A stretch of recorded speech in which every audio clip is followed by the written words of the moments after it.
कति पढाइका कुराहरू मात्रै गर्ने, कहिलेकाहीँ त यसो रमाइलो पनि गर्नुपर्छ नि। यो अगाडि देखिरहनु भएको छ नि, यो तपाईँ हो। तपाईँको यो भर्याङ हो। यो भर्याङ चढ्नु छ, यहाँ खुड्किलाहरू छन्। यहाँ टेक्नुभयो, यहाँबाट यहाँ सजिलैसँग पुग्न सकिन्छ। त्यसपछि यहाँ सजिलैसँग पुग्न सकिन्छ। यहाँ टेकेर यहाँ पुग्न सक्नुहुन्छ, यहाँ टेकेर यहाँ पुग्न सक्नुहुन्छ, यहाँ पुगेर यहाँ पुग्न सक्नुहुन्छ। अनि अन्तिममा चाहिँ फाइनल्ली चाहिँ के गर्नुहुन्छ त, टपमा पुग्न सक्नुहुन्छ। Let's suppose you are a students of grade 9 or grade 4। तपाईँ कक्षा 9 को अथवा कक्षा 4 को विद्यार्थी हुनुहुन्छ भन्ने कुरा मानौँ एकछिनको लागि। तपाईँ यहाँ हुनुहुन्छ। तपाईले के सोच्नुहुन्छ त भन्दा मैले फाइनल इक्जाममा चाहिँ 4 GPA ल्याएर अघिल्लो कक्षामा अथवा कक्षा 10 मा अथवा कक्षा 5 मा जान्छु भनेर त्यो सोच लिनुहुन्छ। यदि तपाईले यसरी बिस्तारै खुड्किलाहरू टेक्दै जानुभयो भने तपाईले 4 GPA ल्याउन सक्नुहुन्छ। यसको सट्टा तपाईले चाहिँ ओहो आज त कति जाडो छ, आज पढ्दिन, भोलिबाट पढ्नुहुन्छ भने नि यो तपाईको पहिलो खुड्किलो चाहिँ के भयो, ब्रेकअप भयो।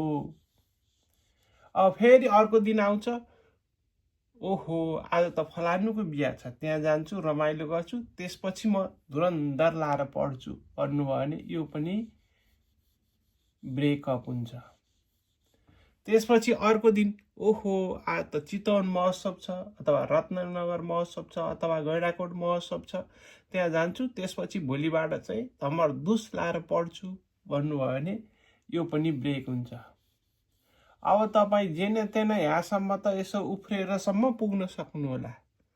तर यदि त्यसपछि पनि तपाईले होइन आज त पढ्दिन, भोलि पढ्छु भनेर यो खुड्किलो पनि ब्रेक गर्नुभयो भने अब तपाईँ जतिसुकै उफ्रिए पनि यहाँ पुग्न सक्नुहुन्न र तपाईको यो फाइनल इक्जाममा चाहिँ, फाइनल टर्ममा चाहिँ 4 GPA ल्याउने सपना चाहिँ अब तपाईको इम्पोसिबल।